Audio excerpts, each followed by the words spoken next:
Première partie donc avec Laurent Desval, directeur du développement rural de la province Sud. Première partie, Thierry Belmont. Bonjour Laurent Desval. Bonjour. Il y a cet objectif de tendre vers l'autosuffisance alimentaire vers 2025. Comment peut-on trouver cet objectif réaliste quand des filières sont actuellement en perte de vitesse ? Disons que c'est une politique qui va s'échelonner sur 10 ans. Forcément, il y aura des filières dans ce qu'on appelle nos filières prioritaires qui avanceront et d'autres qui seront un peu plus à la traîne. Est-ce qu'on n'a pas mis le paquet justement sur certaines filières pour en délaisser d'autres ? La filière fruits qui a moins 17% depuis 2013, la filière bovine moins 5%, la filière avicole moins 4%. Il n'y a que les filières légumes et céréales qui produisent des bons spectaculaires. Alors c'est l'agriculture. En agriculture, c'est vrai qu'il y a des aléas climatiques. On n'essaie pas forcément mathématiques. Et donc, c'est vrai que les sécheresses ont, disons, freiné un peu la progression de l'élevage bovin, malgré les efforts des éleveurs de faire du foin, d'essayer de limiter la casse au niveau des animaux, ce qui s'est réalisé en province sud. Et au niveau des fruits, malheureusement, encore une fois, il y a eu des attaques de papillons piqueurs et des incidents climatiques qui ont fait que malheureusement, les productions n'ont pas suivi. Mais après, il y a des problèmes structurels. C'est que, par exemple, sur les fruits, les vergers ne sont pas renouvelés depuis un certain nombre d'années. Donc, il y a un verger vieillissant. Et donc, nous, on a analysé toutes ces situations-là, en fait, en 2014, et on a commencé à déployer, un dispositif d'aide pour relancer ces filières-là, en sachant que quand les professionnels ne répondent pas à notre sollicitation via le dispositif actuel, on a lancé des appels à projets. Donc, c'est le cas pour le fruit, pour la filière fruits. Donc, on a lancé un appel à projet pour rebooster la production de fruits. Oui, c'est intéressant. Donc, un appel à projet, vous êtes à la recherche de personnes, pas n'importe qui en même temps, des personnes qui ont les moyens d'investir. Oui, tout à fait, parce que derrière, en fait, on a en background un ensemble de petits producteurs de fruits qui produisent et qui alimentent le marché. Maintenant, vu les volumes que l'on vise et maintenant l'échéance, il faut, des grandes surfaces. Et en fruitier, l'hectare de fruitier coûte assez cher. Donc, on a besoin d'avoir des grandes surfaces qui coûtent assez cher et on a besoin donc de personnes qui ont donc des gens qui ont des capacités d'emprunt, une capacité d'emprunt, un apport personnel donc existant, un accès à l'eau. Il y a des investisseurs potentiels, vous les avez identifiés ? Alors, l'appel à projet a été lancé cette année. On a recueilli donc les dossiers de candidature ont été retirés le mois dernier.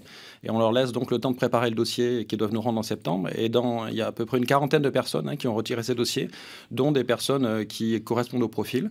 Donc parmi ces 40 personnes, il y aura sans doute donc la moitié des dossiers qui sont remis. Et ça permettra donc de relancer au moins, on espère, 50 hectares de fruitiers, à la fois en orange mandarine, mais également dans les semi-pérennes, ce qu'on appelle banane, ananas, papaye. Oui, et ça va pas permettre de lutter en tout cas contre les maladies, contre les papillons piqueurs. C'est certes, il y a des problèmes structurels, mais pour lutter contre les maladies, on fait quoi ? Donc, par exemple, sur le papillon piqueur, il y aura dans le cahier des charges de l'appel à projet, il y aura les producteurs devront s'équiper de filets de protection, puisque actuellement, le meilleur moyen reste le filet pour se protéger contre le papillon piqueur. Donc, il y aura bien sûr des obligations comme le filet pour sécuriser nos productions à venir. Une aide financière ? Au niveau de l'appel à projet, il y a une aide financière qui est prévue, proportionnelle en fonction du projet, puisqu'elle sera proportionnelle à sur la rentabilité du projet. Donc derrière, il y aura une aide financière, oui, sur les investissements qui sont lourds, donc la mise en place du verger, les plants, les systèmes d'irrigation. Et également, on donnera sans doute un coup de pouce, comme on l'a déjà fait sur les filets de protection des ravageurs. Le développement de l'aviculture, c'est un objectif également. Aujourd'hui, les Calédoniens consomment environ 10 000 tonnes de poulet par an, soit environ 200 000 poulets par semaine. On aime le poulet en Calédonie. Seulement 7% de ces poulets sont produits localement. Ça, c'est un problème pour moins d'une dizaine de producteurs. La réalité est la suivante, les poulets importés coûtent moins cher. Inverser la tendance, est-ce que c'est possible ? Alors, sur cette filière-là, donc, c'est vrai que la production locale qui stagne à peu près à 700 tonnes par an, et produit un certain type de poulet, poulet de 2 kg, 1,8 kg, 2 kg. Et en bas, on a entre guillemets le poulet surgelé d'1 kg, pas cher, comme vous dites. On a fait une étude de marché qui montrait qu'il y avait entre ces deux gammes, le poulet à 450 francs ou le poulet à plus de 1200 francs, il y avait une gamme qui n'existait pas sur le marché. Donc, elle a montré qu'on pouvait, une partie du poulet surgelé pouvait être substituée par ce poulet frais standard, un petit poulet qui serait abordable par les populations qui achètent le poulet surgelé, bien entendu. Donc, ça serait un petit poulet. Donc, il y a une filière qui est en train d'être mise en place, hein, qui sera créée de A à Z. Donc on va créer un couvoir. Donc ce sont des petits poulets, des petits poulets non fermiers, c'est ça, de milieu de gamme? De milieu de gamme, voilà. Hein, et en sachant qu'il y a d'autres projets pour les poulets fermiers, mais là c'est le poulet milieu de gamme parce qu'on veut toucher donc ces gens qui consomment ce poulet qui vient du Brésil ou des États-Unis, un poulet qui est pas très sain puisque derrière il est nourri aux OGM, il peut être traité aux antibiotiques, etc. Il est gorgé d'eau, de javel. La condition reste le prix quand même. Donc le prix, voilà, tout à fait. Donc on a l'étude de marché. Ce poulet milieu de gamme, est-ce qu'il sera compétitif? Alors, normalement, ce poulet, on a vu que pour pouvoir prendre une partie du marché surgelé, il fallait donc atteindre un certain prix. Et donc, c'est cette hypothèse-là sur laquelle on est parti et pour lesquelles on a des élevages rentables sur le prix visé. Et combien? Donc, le poulet... Parce qu'actuellement, c'est difficile de trouver des poulets locaux à moins de 1000, voire 1200 le kilo. On va jusqu'à 1700 francs le kilo de poulet fermier. Alors que le poulet bas de gamme, lui, voilà, il est à peu près à quoi, voilà. 400 francs. Alors, c'est vrai, les gens voudraient manger mieux, voudraient manger plus sain, mais le porte-monnaie ne leur permet pas forcément. Tout à fait. Donc, actuellement, le petit poulet serait un poulet d'1,2 kg qui ne dépasserait pas les 1000 francs, hein, le poulet. Donc, ça sera à peu près 800-850 francs du kilo. Et donc, pour ce prix-là, on a vu qu'on pouvait essayer de prendre jusqu'à 1000 tonnes de consommation du poulet surgelé. Donc, ça, on commencera par une première étape. Et une fois que la filière commencera à être installée, là, comme c'est le cas, pour l'instant, on va installer 4 jeunes éleveurs de poulets avec le couvoir et l'abattoir. Et une fois que cette premiers poulets arriveront sur le marché normalement en milieu d'année prochaine. À partir de là, on verra comment le marché absorbe ce petit poulet. Donc frais. Un poulet milieu de gamme qui pourrait être disponible en milieu d'année prochaine. C'est ça. 4 producteurs installés, où ça? Donc il y en aurait principalement c'est la zone de Boule-Paris, hein, qui est la zone aussi où on produit des céréales, donc ça tombe bien. Et l'abattoir serait lui situé sur La Foix. Donc ça serait une zone centrale et qui permettrait donc non seulement à d'autres éleveurs de s'installer, puisqu'on commence par 4 et puis il y a 3 séries de 4 éleveurs qui vont être installés en suivant, mais également en fait d'irriguer toute la filière, c'est-à-dire tous les petits éleveurs qui font du poulet fermier, qui feront du canard, qui feront d'autres volailles, pourront passer par cette nouvelle structure qui n'existait pas avant, l'abattoir, et qui permettra donc de développer une gamme diversifiée de volailles. Donc c'est toute une filière qui sera développée? Tout à fait. Oui, évidemment, ça ne va pas plaire aux patrons qui font du surgelé. Ils se moquent un peu de votre optimisme sur les chiffres. Il y a un patron, par exemple, pour ne pas le citer, Frédéric Drouet, qui disait dans un journal récemment, ce serait une erreur de croire que cette production va naturellement se substituer à l'import dans un marché qui ne tient que sur son niveau de prix. Pour réduire les importations, il faut permettre aux Calédoniens d'accéder aussi facilement à la viande et aux poissons qu'à la volaille. Quel est votre avis sur la question ? Disons que nous, notre politique, elle s'inspire un peu de ce qui se passe à La Réunion. L'île de La Réunion, qui est d'un contexte même peut-être plus concurrentiel même qu'ici. Et derrière, donc, le poulet, il s'appelle le petit gaillard là-bas, qui correspond un peu à la gamme qu'on lance ici, hein, parce qu'on n'a pas tout inventé. Il y a une production qui couvre 50% de la consommation de poulet, alors que derrière, ils ont les mêmes poulets des États-Unis et du Brésil qui arrivent chez eux. Et ce poulet milieu de gamme, ça marche bien à l'île de La Réunion? Ça marche très bien à l'île de La Réunion. Donc nous, on compte également sur les Calédoniens apprécient la qualité. Hein, le consommateur calédonien quand même évolue. Il aime les poulets en rôtisserie. Il aime toute cette nouvelle gamme de poulets. Donc on espère que le petit poulet trouvera sa place dans le marché calédonien. Sauf que j'ai vu également que le poulet importé, ça arrange quand même... on va dire quoi, la fiscalité de la Nouvelle-Calédonie, parce que c'est un poulet qui est fortement taxé, donc on va pas forcément, arrêter l'importation de poulet. Non, il y a une marge de manœuvre, puisque j'ai dit, en première étape, on vise d'abord 1000 tonnes. Ça sur rapporte 10 000 tonnes. Plusieurs millions de francs par an en recettes fiscales, ce poulet importé. Tout à fait, qui irrigue d'ailleurs, une partie revient sur les taxes qui reviennent à l'agriculture. Mais derrière, donc, sur les 10 000 tonnes, en attaquant 1000 tonnes, on y va progressivement. Et donc, on espère que progressivement, pareil, on aura donc... c'est le choix du consommateur, au final. Hein. Le consommateur voudra manger un aliment de meilleure qualité, une viande de meilleure qualité, avec du maïs. C'est là on pourra écouler une partie de maïs local, un maïs non OGM, ce qui n'est pas le cas ailleurs. Donc, on va vers une alimentation de meilleure qualité, notamment pour les Calédoniens de base, hein, puisque là, on vise un produit... Le poulet et le riz, hein, comme vous disiez tout à l'heure, c'est la base un peu de l'alimentation des Calédoniens. Oui, parce que le maïs, c'est destiné, le maïs local est destiné essentiellement à nourrir la production locale, c'est-à-dire poulet. Tous les élevages hors sol, Ouais, voilà. les élevages. Voilà. Donc actuellement, le maïs local couvre quasiment la totalité de la nourriture des élevages hors sol, poulet et cochons du territoire. Laurent Desval, vous restez avec nous. En seconde partie, nous parlerons de la filière céréalière du pays. Il y a beaucoup de choses à dire aussi à ce niveau-là. Sur la première. Et on fait le point ce matin sur les avancées de la politique agricole provinciale avec Laurent Desval, directeur du développement rural de la province Sud. Et on attend vos questions, vos commentaires sur le sujet au 258-258. Thierry Belmont. Laurent Desval, c'est difficile d'accéder à l'autosuffisance alimentaire. Il faut bousculer les habitudes et un certain conservatisme qui arrange pas mal de personnes.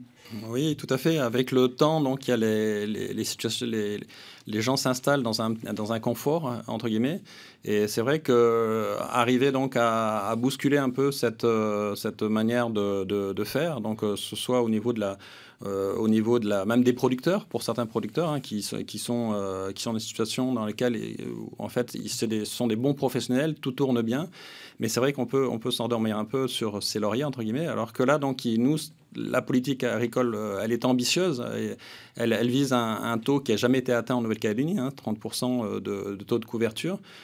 Donc là, il faut bousculer un petit peu de temps en temps certaines filières. Il faut travailler aussi. Derrière, il faut travailler, mais ça, on peut faire confiance au broussard parce que c'est quand même des gens qui ont l'habitude de travailler fort. Donc, ils nous ont d'ailleurs, ils ont répondu de façon active hein, à notre politique. Ils sont tous présents puisqu'on a eu au niveau des dispositifs une forte demande pour participer et contribuer à cette autosuffisance. Oui, les agriculteurs disent souvent c'est difficile parce que c'est un métier ingrat, un métier pas facile, un métier où ça demande beaucoup d'investissement, il faut être présent et où on n'a pas forcément les revenus espérés. Oui, tout à fait. Oui. C'est aussi dans ce sens-là.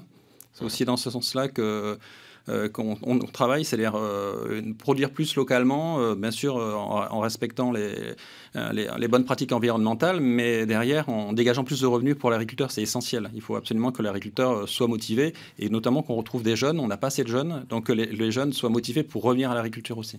On part au standard avec Rose. Bonjour Rose. Bonjour messieurs. On vous écoute. Moi, je voudrais intervenir à propos des poulets.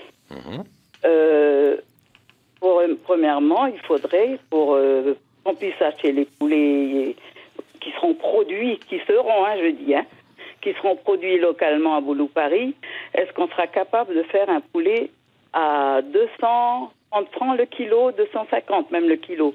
Parce que moi, je vois, quand j'achète pour les coutumes, là, vous avez un carton de 10 kilos pour 3000 francs. Et voilà. Alors, c'est très bien. C'est très bien de lancer ça. Mais maintenant, il faut voir si c'est viable ou pas. Parce qu'il ne faut pas toujours comparer dans les pays. La Réunion fait ci, la Réunion a réussi. Mais nous, est-ce que ça sera possible de le faire? Maintenant, il y a d'autres. Moi, j'ai une autre proposition. Ça, c'est moi qui pense. On a beaucoup d'éleveurs. Et on a beaucoup de bas morceaux qui sont vendus quand même à des prix abordables, qui reviendra moins cher que le petit poulet qui va coûter entre 800 et 1000 francs le kilo.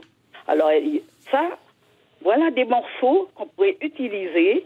Il faut apprendre, nous donner dans les journaux des recettes pour utiliser ces bas morceaux qu'on pourrait prendre à l'OCEF directement. Les familles pourraient se servir ou à l'OCEF directement ou dans les boucheries. Mais ça reviendrait encore moins cher que le poulet qui sera produit à Boulou-Paris.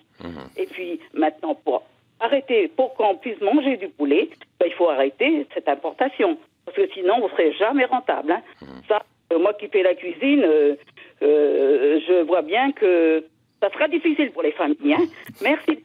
Merci beaucoup, Rose, pour votre intervention. Bonne journée. Laurent Desval vous répond. Beaucoup de propositions. Voilà, donc voilà des bonnes propositions quand même derrière, puisque c'est vrai qu'il faut arriver à baisser le prix de la protéine et de la viande, comme dit la dame. Alors on a fait une expérience puisque des tests de petits poulets ont été écoulés sur sur une opération qui est gérée par Capagro, donc au niveau d'une cantine scolaire. Et donc on a voulu voir comment ce petit poulet pouvait rentrer dans les repas des enfants, en sachant qu'au niveau de la cantine, donc là, l'économie est importante, le prix est important. Et donc les cuisiniers sont ingénieux, ils ont fait un peu comme la dame a dit, c'est-à-dire qu'ils ont fait, il y a des bons morceaux qui ont été valorisés, mais aussi la carcasse, le jus de poulet, etc.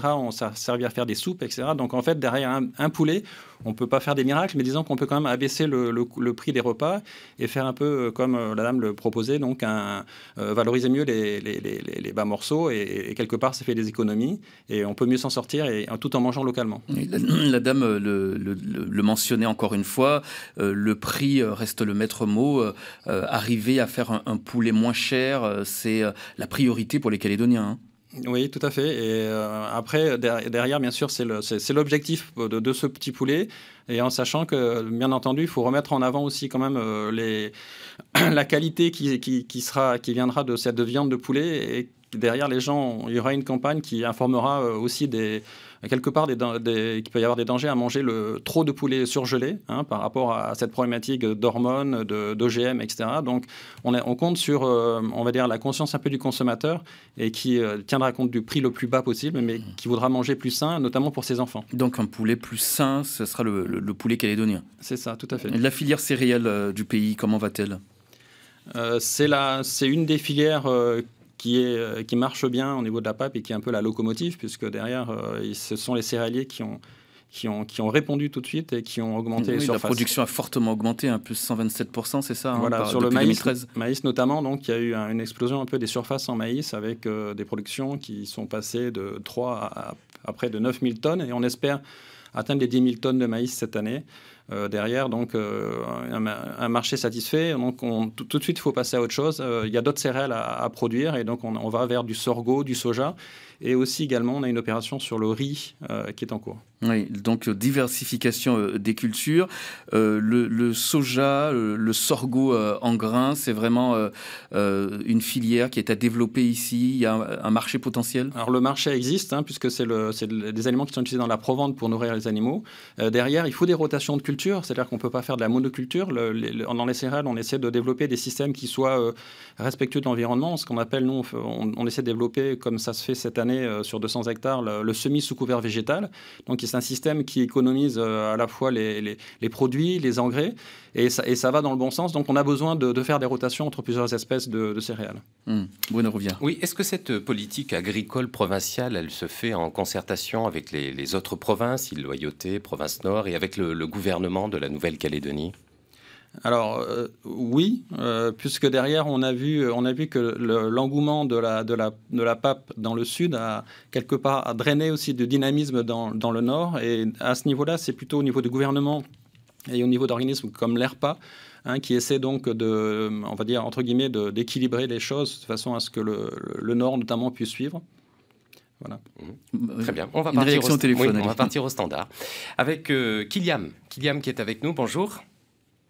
Bonjour, comment allez-vous ? Vous allez bien, les amis ? Oui, ça va très très bien, Kyliam. Merci d'être avec nous, on vous écoute. Allez-y. Oui, par exemple, voilà, en ce moment, c'est la vie chère, quoi. Où on parlait d'un peu de céréales et légumes. Oui, monsieur qui parlait de tout ça, là, souveraineté alimentaire. Mais le problème en Nouvelle-Calédonie, parce que, je sais pas, il y a un coût de production des légumes, c'est incroyable. Il faudrait chercher d'où ça vient, tout ça. Allô ? Oui, on est là, Kyliam, on vous écoute, on vous répond. Merci pour votre réflexion. Laurent Desval, donc le coût de production ici, qui est un frein, d'après Kyliam. Tout à fait, donc ça a été un constat qui a été fait dès le début, en fait. Et donc derrière, forcément, donc, il faut que l'offre soit plus abondante en quantité. Donc c'est le cas pour les légumes qui progressent bien. En fruits, on espère que ça suivra. Donc il faut d'abord du volume important, de la diversité. Et après, il faut, c'est vrai, au niveau de la mise en marché, travailler sur la mise en marché ou éviter qu'il y ait trop d'intermédiaires, puisque derrière, ça, le prix et les marges s'accumulent. Donc, on y travaille. On a eu l'occasion de lancer une coopérative qui est un regroupement de producteurs qui permettait justement de limiter un peu le nombre d'intermédiaires et de produire donc moins cher à la sortie de la coopérative. Donc, il faut du volume et il faut également améliorer la mise en marché des productions. Et c'est un travail de longue haleine sur lequel on a des pistes, on a des solutions. Donc, il y a de la réflexion. Le riz, on a vu beaucoup de choses dernièrement sur le riz. Est-ce que là, on aura une production qui pourrait convenir aux Calédoniens? Donc actuellement, il y a eu donc 80 tonnes de riz produites cette année sur 30 hectares. C'est un riz qui se veut un peu l'équivalent du riz long parfumé, qui a fait déjà l'objet de tests de dégustation il y a 2 ans. Donc on va relancer des tests de dégustation, notamment à la Foire de Bourail cette année. Il y aura des dégustations. Ça a donné quoi, ils apprécient? Alors il est apprécié des Calédoniens un peu au même niveau que le riz actuel, son équivalent. Et donc c'est prometteur puisqu'on a des variétés on a plusieurs variétés sur lesquelles on peut travailler. Et donc ça va être c'est vrai un challenge à arriver à ce que le Calédonien adopte ce nouveau riz et l'apprécie. On mange beaucoup de riz également en Nouvelle-Calédonie. Alors pourquoi il n'y a pas d'objectif d'autosuffisance avec cette filière? C'est ce qu'a dit Nicolas Mersdorf il y a quelques temps, président de l'ERPA. Pourquoi ne pas se fixer justement une plus grosse production de riz? Alors, la difficulté par rapport à cette filière, c'est la montée en puissance, puisque il faut approvisionner le marché à au moins 1500 tonnes pour pouvoir avoir des stocks en permanence dans les magasins, pour que le Calédonien ne soit pas déçu au lancement de la gamme. Et donc, pour faire 1500 tonnes, il faut derrière des surfaces conséquentes. Et donc, on est en train de monter les premières étapes. Et on espère que d'ici 2-3 ans, les producteurs auront acquis de la compétence, il faut aussi également l'usine de traitement. Il faut qu'on mette en place une usine de traitement adaptée à ces 1500 tonnes. C'est une industrie. Et donc, il faut que tout ça soit mis en place pour que derrière, le Calédonien trouve tous les jours le riz calédonien dans les magasins. Alors demain, mercredi à Bourail, il y a une grande réunion avec les acteurs du monde rural sur la politique agricole provinciale. L'objectif, c'est quoi?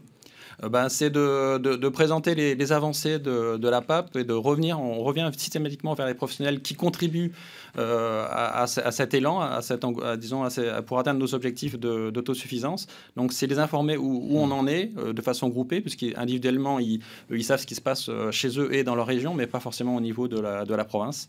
Voilà, donc c'est une information pour leur montrer que tout ce qu'on investit, que le soutien provincial apporté aux agriculteurs actuellement commence à porter ses fruits. La reconquête du marché se fait progressivement, mais on avance. Et que derrière... Doucement mais sûrement, la PAP, la politique agricole provinciale, on n'a pas parlé du développement, des gros besoins en eau pour le développement des filières céréales. Là aussi, c'est avoir des équipements... Il y a un travail de fond à faire sur l'eau, sur les infrastructures, sur l'humain aussi, puisqu'il faudra plus de jeunes, etc. Donc il y a tout un travail de fond qui se déroule et qui va porter ses fruits, on l'espère, dans les 5 prochaines années. Et pour le riz aussi, il faut pas mal d'eau, non, j'imagine, pour le riz? Le riz, il faut de l'eau, mais c'est en saison chaude, normalement, c'est l'eau du ciel. Donc on a une grande... C'est pas forcément l'eau des rivières qui servira à produire le riz ici. On n'est pas en riz inondable, on est en riz pluvial, donc on n'inonde pas le riz, en fait. Donc il y a besoin de moins d'eau, en fait, par rapport à d'autres pays. Laurent Desval, merci beaucoup. Je rappelle que vous êtes le directeur du développement rural de la province sud. Merci. D'être venu ce matin. Il est